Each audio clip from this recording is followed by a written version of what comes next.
qu'est-ce qu'il y a eu? Ben, il y a eu ces fameuses guerres mondiales. Alors, les nazis et la guerre, nous y arrivons maintenant avec une analyse, encore une fois, de Philippe de Villiers. Il faut, attendez, hop, là, je vais mettre ça.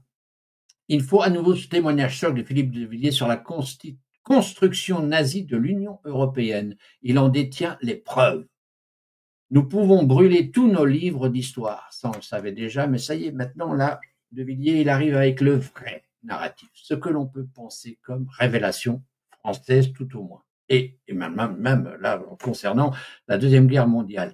Mêmes origines nazies de l'OTAN. Les nazis exfiltrés par les Américains à la Seconde Guerre mondiale ont envahi le monde à nouveau en costume 3 pièces.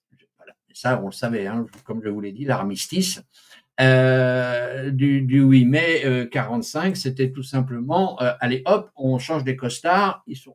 On sait très bien que les grosses têtes nazies ont été récupérées, pour la plupart parties en Argentine, Hitler y compris. Donc nous connaissons tout ça. Ils ont été placés aux quatre coins d'Europe à des postes importants pour finir la guerre. Donc on ne nous parle pas de la Troisième Guerre mondiale, puisque la deuxième, elle est en train de se terminer. Ça, on vous l'avait déjà expliqué également. Allez, encore et toujours Philippe de Villiers, parce que, bah oui, je suis désolé, mais il n'y a que lui qui vient avec la vérité pour le moment, donc on l'écoute. Et puis surtout, c'est un puits de science incroyable, et puis d'histoire aussi. Venir. Car dans les documents se trouve une photo que j'ai retrouvée. C'est la photo du lieutenant Hallstein. Sa mission est la suivante.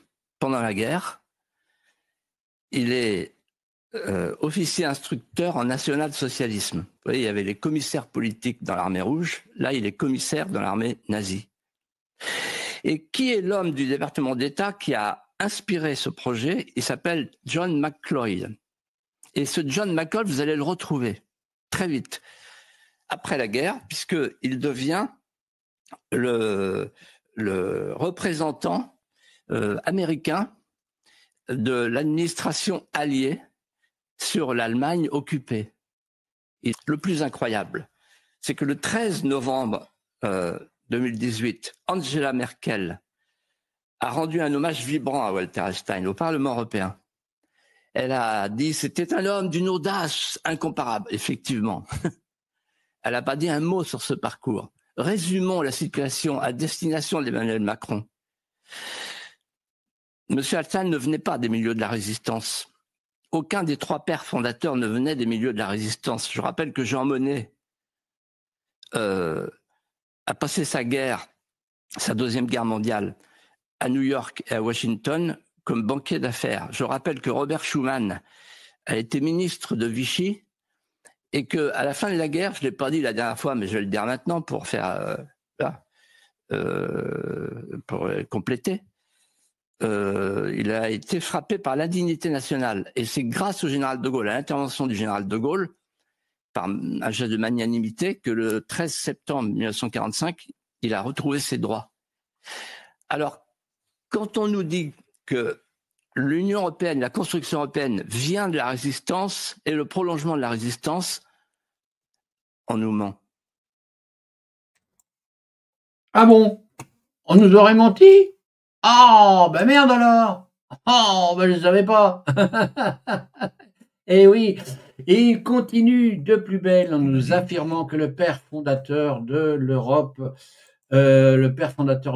sont des nazis de la Seconde Guerre mondiale. C'est eux qui ont créé l'Europe. Donc, à sa tête, von der Leyen, l'impératrice von der Leyen, comme il l'appelle. J'adore quand il l'appelle comme ça. J'adore quand il dit ça. Il se trouve que j'ai eu entre les mains des documents, des archives déclassifiées Secret défense. sur le secret défense, sur l'histoire de la construction européenne, et que j'ai découvert que les architectes, ce qu'on appelle les pères fondateurs, n'étaient pas ce qu'on a dit, et que le projet Europe puissance, Europe sortie de la résistance, Europe sortie de la ferveur des peuples, tout ça c'était une imposture. Alors vous nous dites qu'au départ, selon vous, l'Europe est une commande, un complot américain. L'Union européenne serait l'invention d'un trio infernal. Walter Hallstein, l'ancien nazi qui deviendra le premier président de la Commission européenne, Robert Schuman, l'ancien pétainiste, Jean Monnet, l'agent de la CIA. Le gène déconstructeur qui mine et fragmente l'Europe d'aujourd'hui, il était dans l'ADN du corps d'intention des pères fondateurs. Je suis tombé par hasard sur une lettre de la Chase Manhattan Bank à Jean Monnet, où le président de la Chase Manhattan, qui est un homme des services secrets, donc de la CIA, dit « On est heureux de vous avoir comme déposant et comme bénéficiaire ». Bon, cette lettre, je la publie. En remontant, j'ai constaté qu'il y avait des versements secrets de dollars venant des milieux de la CIA à Schuman et à Monnet pour des opérations d'influence, c'était la contrepartie, au service des intérêts américains. Et là, je me suis dit, on nous a menti. Les historiens, en tout cas, contestent ce que vous dites et on vous traite de complotiste à l'occasion de cette publication. Vous savez ce que c'est que le complotisme? Ce sont des rumeurs, ce sont des fantasmes. Moi, j'apporte 111 pages d'archives déclassifiées. Donc, c'est le contraire du complotisme. C'est la vérité, ce sont les preuves, ce sont les faits. Voilà. Alors, excusez-moi, si ça, c'est pas des révélations, qu'est-ce qu'il vous faut? Il n'y a rien d'étonnant non plus. Souvenez-vous, la semaine dernière, à ce qu'ils s'en prennent à De Villiers à travers le Puy du Fou qu'il a créé et mis sur pied. On le sait très bien, c'est un passionné, c'est un amoureux de la France. C'est un vrai patriote français. Il ne fait pas encore une fois sa propagande. Il s'est retiré de la politique de toute façon. C'est en ce sens, là, maintenant. Pourrait-on se poser la question, pourquoi s'est-il retiré de la politique? Lorsque on analyse les choses, même dans nos cas personnels, on se dit que nous savons très bien que nous sommes là pour ce cas très précis. Nous avons choisi cette réincarnation pour ce qui se passe maintenant. Nous sommes dans notre mission d'âme, là, maintenant, tous, autant que nous sommes. Il peut en être de même pour De Villiers.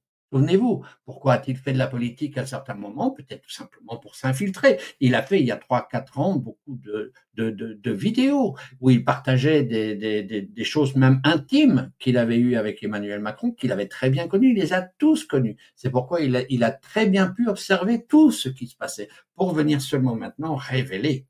Voilà.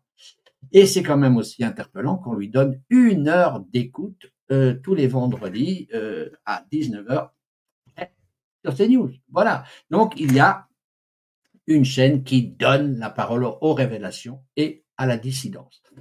Donc, De Villiers, bien sûr, affaire à suivre quand on sait que toute la famille, bien Pierre De Villiers également, le général qui était le général en chef des armées françaises avant que Macron ne le licencie lorsqu'il est arrivé au pouvoir en 2017. Donc, les De Villiers sont des gens vraiment à surveiller pour la France, je le pense. Coup de